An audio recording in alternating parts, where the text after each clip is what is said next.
میں گزارش کروں گی، ہماری اردو کی، سندھی کی بہت بڑی ادیبہ ہیں اور ہمارے arts council of Pakistan Karachi کی گورننگ باڈی کے منتخب ممبر ہیں، عدی نور الہدیٰ شاہ سے میں گزارش کرتی ہوں کہ اظہار خیال فرمائیں۔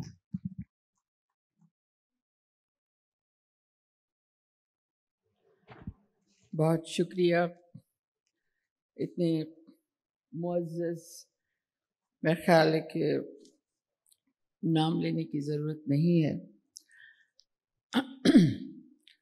یوسف خشک صاحب وبا کی بات کر رہے تھے۔ 73 سالوں سے ہم وبا سے گزر رہے ہیں،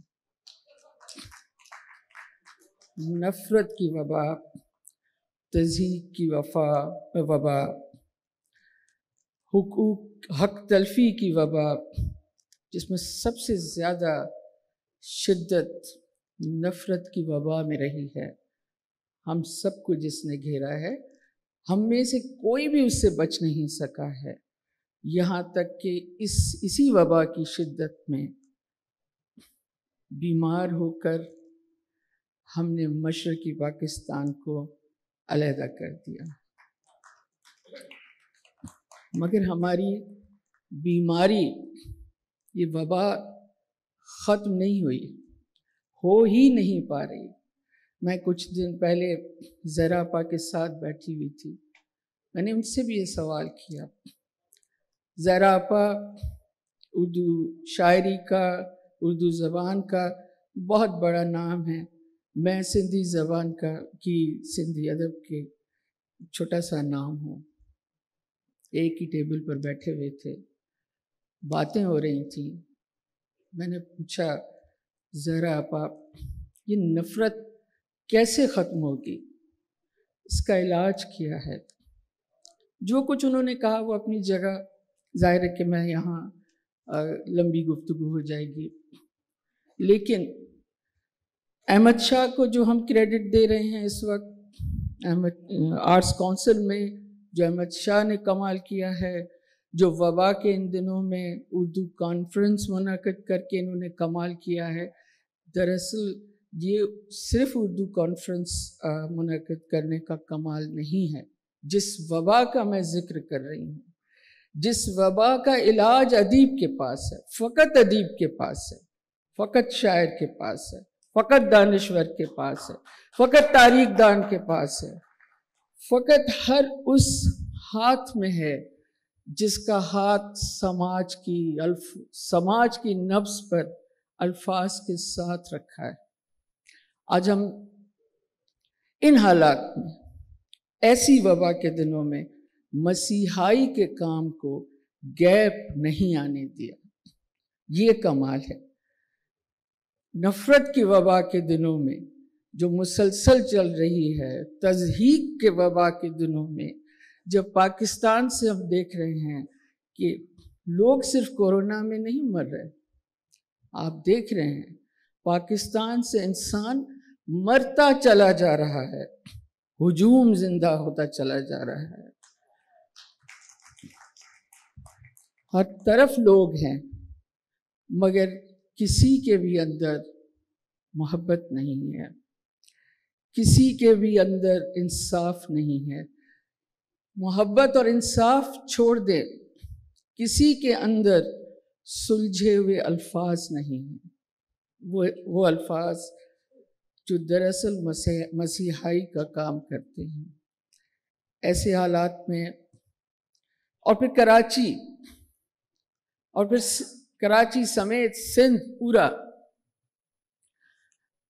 جو پچھلے 73 سال سے جب ریاست کو ضرورت پڑی ہے لوگوں کی نفرت کو استعمال کرنے کی، لوگوں کو تقسیم کرنے کی، لوگوں کو بطور ہتھیار استعمال کرنے کی، وہ ہتھیار، وہ نفرت سیدھا کراچی سمیت پورے سندھ میں اسے استعمال کیا گیا ہے۔ ہم وہ لوگ ہیں، ہم سندھ میں رہنے والے وہ لوگ ہیں، ادیب اور شاعر اپنی جگہ، ادب اور شاعری کا کام، دانشوری کا کام اپنی جگہ، لیکن اس زمین پر بیٹھے ہوئے ہم وہ لوگ ہیں جنہیں بٹوارے کے لیے، نفرتوں کے لیے اور ریاست نے اور سیاست نے اپنے مفادات کے لیے مسلسل استعمال کیا ہے۔ صرف استعمال نہیں کیا ہے، ہم لہو میں ڈوبے ہوئے لوگ ہیں، ہم خون آلود لوگ ہیں، ہم زندہ لاشوں کی طرح ہیں۔ کیوں ہیں؟ یہ میں اتنا ضرور کہنا چاہوں گی کہ کیوں ہیں، اس سوال کا جواب میرے سامنے صرف یہ ہے کہ جہاں جہاں ریاست کا پریشر آتا ہے، جہاں جہاں ریاست کا دباؤ آتا ہے، جس زمین پر بھی آتا ہو، جب جب انسانوں کو تقسیم کرنے کی سازش ہوئی ہے، جب جب نفرت کا ہتھیار استعمال ہوا ہے، وہاں ریاست کے سامنے اگر مقابلے میں کوئی کھڑا ہے تو فقط ادیب ہے، وہ فقط ادب ہے جو تاریخ کو بھی زندہ رکھتا ہے اور اس وقت بھی ریزسٹ کرتا ہے۔ مزاحمت کا یہ مطلب نہیں ہے کہ ادیب خدائی فوجدار بن جاتا ہے۔ مزاحمت کا اپنے دور کے دباؤ سے مزاحمت کا مطلب یہ نہیں ہے کہ ادیب سماج سدھار ٹھیکیدار بن جاتا ہے۔ بات عشق کی کرے، بات محبت کی کرے، بات اپنی محبوبہ کی کرے، بات اپنے محبوب کی کرے، مگر اس دھرتی کو نہ بھلائے جس دھرتی پر وہ ادب کو تخلیق کر رہا ہے۔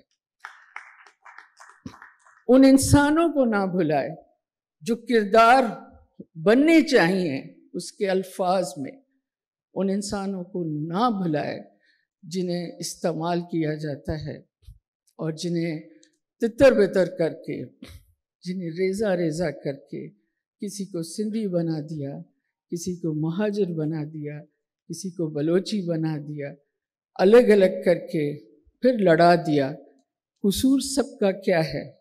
ہم سب، آپ، ہم سب، ہر زبان کے لوگ اس زمین پر جو بستے ہیں وہ اپنا حق مانگتے ہیں۔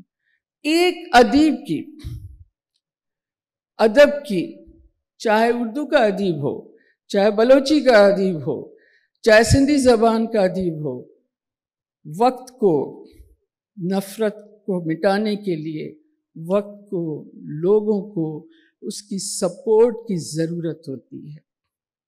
عشقیہ شاعری میں بھی وہ محبت زندہ رہے، مزاحمتی شاعری میں بھی وہ زندہ رہے، عورت اگر شاعری کر رہی ہے تو اس میں بھی وہ زندہ رہے، جب تک ہم اپنے پیر اس زمین پر نہیں رکھیں گے بخدا ہم لوگ اسی طرح، ہماری نسلیں، یہ ہجوم، یہ بے چہرہ لوگ، یہ بے شناخت لوگ، یہ سب اسی طرح استعمال ہوتے رہیں گے۔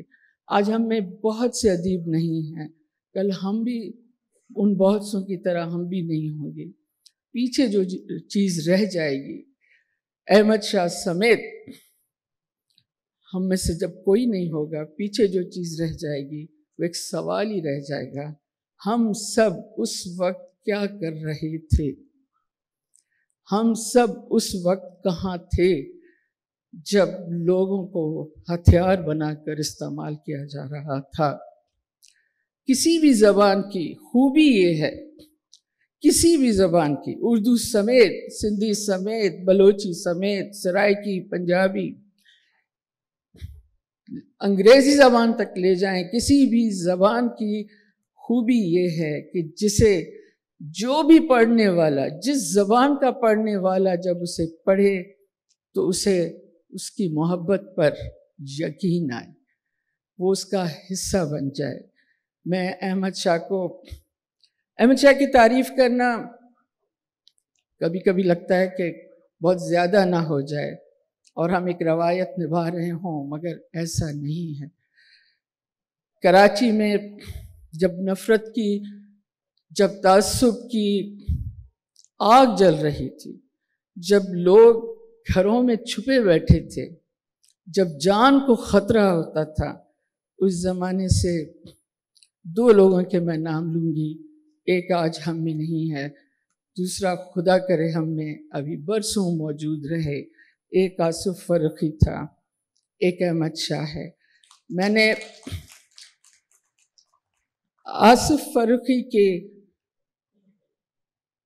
خبر سن کر میرے منہ سے اس کے لیے لفظ موت بھی نہیں نکلتا۔ خبر سن کر میں نے احمد شاہ کو فون کیا اور میں نے تقریباً روتے ہوئے کہا کہ احمد شاہ، اس زمین پر کراچی کے پلیٹ فارم پر 2 لوگ تھے جو محبت کا بیج بونے کی کوشش کرتے رہے ہیں، ایک آج ہم میں نہیں ہے۔ خدا آپ کو لمبی عمر دے اور آپ رہیں اور اس آگ کو بجھاتے رہیں۔